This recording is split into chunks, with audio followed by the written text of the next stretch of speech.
the mid-20th century, while World War II was ongoing, the Japanese army took prisoners to their homeland and forced them into hard labor.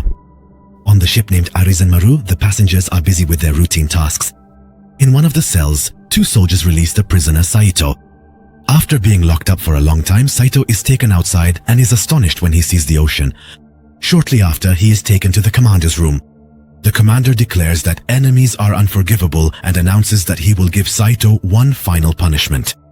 This punishment is execution on Japanese soil in front of thousands of people.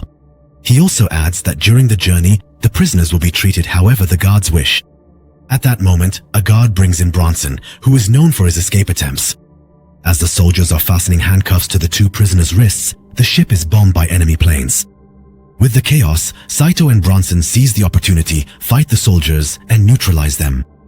Although the commander points his gun at the 2, Saito and Bronson escape outside before he can pull the trigger. At that very moment, a missile hits the commander's room, and the explosion destroys everything, killing the captain. A few hours later, the fugitives come ashore and find themselves on a deserted island. Bronson is unconscious. Saito crawls over to a guard's corpse and takes his gun, but before he can fire, he wakes Bronson up. The man opens his eyes and attacks, knocking Saito to the ground and grabbing him by the throat. Saito hits Bronson on the head with a seashell he grabs. Both of them get to their feet and a fierce fight breaks out. Punches are thrown one after another. They're so caught up in their fight that they don't notice the creature watching them from behind the rock. Bronson knocks his opponent into the water and the 2 of them wrestle, sinking beneath the surface. Bronson's wounds have started to bleed. The smell catches the creature's attention. The giant creature approaches rapidly. Just as Bronson is about to kill Saito, the monster grabs him. Saito points his weapon but realizes the creature is attacking him as well and pulls the trigger. The bullet lodges in the water, but the sound scares the creature away. Saito orders Bronson to walk to the shore, but Bronson collapses to the ground from his wounds. He asks questions about what happened, but Saito remains silent. Despairing, Saito wants to end it all. But Bronson stops him. He says that if they want to survive, they have to work together. The 2 examine the shattered crates on the shore. Bronson finds a fallen comrade and, in anger, grabs Saito by the collar, accusing the Japanese of being ruthless creatures. Saito remains calm. As the sun sets, they cook a few crabs they caught and sit on the beach. Bronson makes a small grave for his fallen friend. Then he tries to put on the boots of one of the soldiers on the ground, but the chain won't allow it.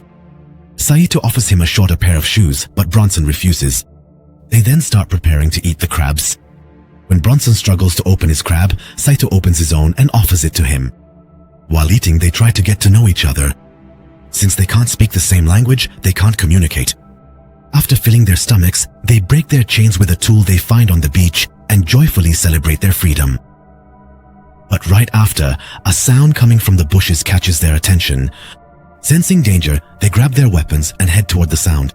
They encounter 2 Japanese soldiers who have just arrived on the island, along with a prisoner. Thinking about what to do, Saito signals to Bronson to return to the camp and hands him his machete, asking him to trust him. Bronson hides, while the soldiers follow the smell of food to the camp. There, they find Saito pretending to be asleep on the ground. Assuming he is a soldier who survived from the Japanese army, they start speaking quietly. Meanwhile, Bronson notices that a creature hiding in the darkness is watching them. Despite his fear, he remains still, and the creature moves away. One of the soldiers becomes suspicious when he sees unfamiliar items in the camp and questions Saito. They ask him where he is. Saito claims that Bronson was lost at sea and strengthens his lie by pointing to the gravestone. Still, they don't believe him and accuse him of treason. At that very moment, a terrifying roar is heard. The panicked prisoner begins to pray. One of the soldiers goes to check the sound and the other stays with Saito. The young soldier patrolling the forest hears a sound accidentally made by the hiding Bronson. Just as he looks in that direction, the creature's howl is heard. This allows Bronson to quietly approach the camp. Just as he's about to attack, the creature appears, rips off the soldier's arm and tears him apart before throwing him to the ground. Taking advantage of the chaos, Bronson plunges his knife into the other soldier's throat. He grabs his weapon back and escapes into the bushes with Saito. The creature following behind rips out the heart of the soldier lying on the ground and continues moving toward the camp. The terrified prisoner tries to run away, but the creature catches up to him in a single leap and smashes his head. Realizing that staying there means certain death, Saito and Bronson run away from the forest. However, the creature immediately chases after them. While fleeing, Bronson loses his balance and falls to the ground, getting separated from Saito. Before the monster can reach him, Bronson fires his gun but misses the target. The creature grabs him by the throat. Just as it's about to kill him, Saito grabs his sword and attacks from behind, saving him. The two start running away again, but they trip on a slope and tumble down. They fall to the foot of the mountain. When morning comes, Saito wakes up with a knife stuck in his shoulder. Despite the pain, he pulls the knife out. Bronson also regains consciousness. He is hanging from a tree over the river. He realizes the river flows into a massive waterfall and panics. He loses his balance, falls, can't hold on, and is swept away by the water. Saito notices a light by the riverbank and finds the katana of a soldier that has remained intact. Both men keep searching for each other, ignoring their wounds. After walking for a long time, Bronson trips over a rock and falls, crying out in pain. His scream echoes through the forest and causes the creature to notice them. Saito stays alert, preparing for a possible attack. The two continue searching the forest for food and for each other, refusing to give up.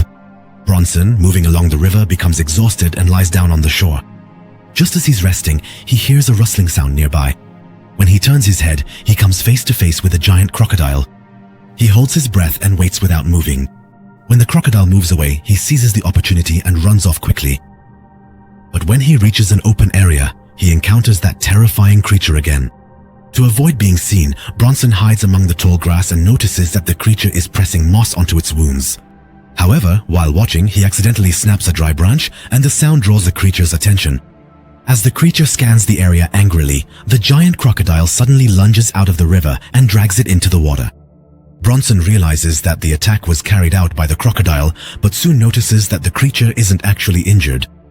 When it surfaces, the creature splits the crocodile in two with a single blow. Witnessing this display of strength, Bronson flees in terror. At the same time, while walking along the riverbank, Saito finds a survival kit left behind by a soldier. But terrifying screams coming from a distance throw him into a panic, and he starts running away quickly. A few minutes later, he sees a military uniform hanging from a tree. As he gets closer, he realizes it's actually a corpse, and in fear, he loses his balance and falls into a pit. There is a dead creature beside him. When he realizes it's been dead for a long time, he calms down and climbs out of the pit. And he decides to examine the corpse.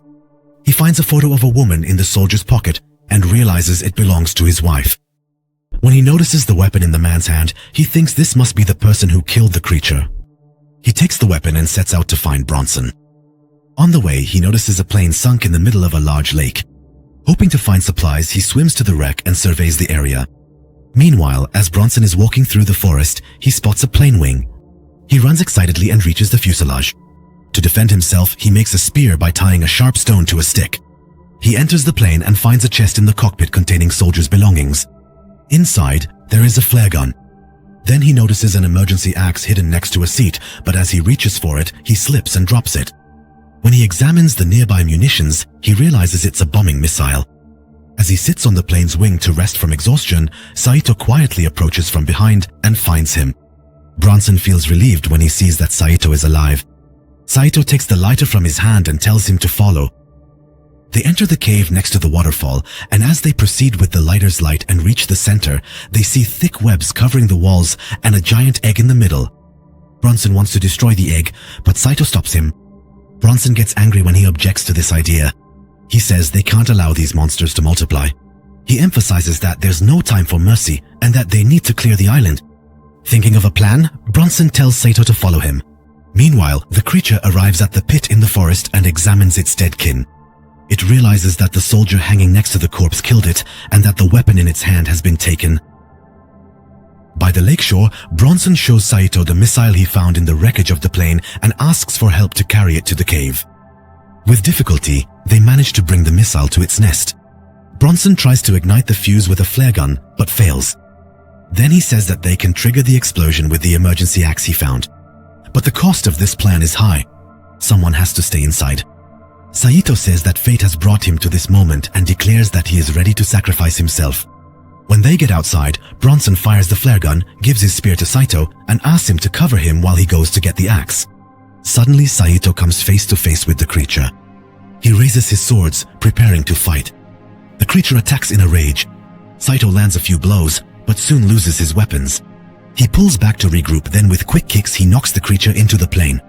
Bronson seizes the opportunity and strikes it several times with the axe. The creature retreats. The two stand side by side again, trying to intimidate it by facing it together. But the flare has gone out. When they look behind them, they see that the creature has disappeared. Without missing the opportunity, they run to the missile. As Bronson raises the axe and prepares to ignite the fuse, Saito guards the entrance with his katana. But the creature is right behind them. A massive arm grabs Bronson and hurls him to the ground. Overcome with rage, Saito swings his sword and wounds the creature's torso. But before he can land a second blow, he too is thrown aside. Fallen to the ground, Saito helplessly watches his friend being attacked. Bronson screams in pain. Saito grabs his weapon, shoots the creature in the eye, and the attack stops. He fires a second time but misses. Holding his breath, he aims at the egg. The bullet hits its mark. The egg shatters and the hatchling bursts out, crashing into the rocks. Seeing its offspring, the creature goes over to it. Saito seizes the opportunity and runs to Bronson. With his last breath, Bronson tells him to go and hands him his necklace. Realizing he can't save him, Saito takes his katana and heads for the exit. With determination, Bronson brings the axe down on the missile. The fuse is lit. The creature does not retreat as it attacks. Both are consumed by the flames of the massive explosion. Watching the explosion from outside, Saito silently witnesses his friend's sacrifice. Then he walks toward the shore, but when he looks back, he realizes the creature is still alive. At the end of the deadly chase that began in the forest, Saito reaches the shore. Realizing he has nowhere left to run, he decides to fight one last time. The creature strikes back with its claws. Both land blows on each other at the same time. Saito directly challenges the creature. He lunges forward swiftly and slices a deep cut into its torso with his katana. Then he delivers a second blow to its abdomen. The creature collapses to the ground. The island creature has finally been defeated. Saito approaches with heavy steps. He raises his hand, wanting to finish it off completely. But he hesitates for a moment. He takes a deep breath. He lowers his sword and spares the creature's life. The battle is over.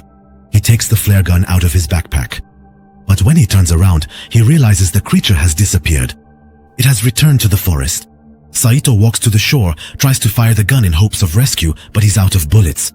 He drops to his knees in frustration, his strength spent. As he falls to the ground, he takes one last look at Bronson's necklace in his hand and loses consciousness. 1 year later, at sunrise, a massive Navy ship finds him on the shore. The crew rescues Saito, treats his wounds, and begins to question him. The authorities ask for information about the sunken Japanese ship. They also ask who Heir Bronson is and why he was taken prisoner by his own country. Saito lowers his head and tells the truth. He says that he had to kill his superior because he could no longer bear to see his soldiers slaughtered for no reason. After listening to this confession, the officers also ask questions about Bronson. Saito remains silent for a while as every moment they spend together flashes before his eyes. Then he looks out at the island through the window and says in a low voice, "Bronson was my best friend." As the Navy ship slowly sails toward the horizon, the island is once again enveloped in silence. However, in the depths of the forest, the shadow of the creature that still lives appears.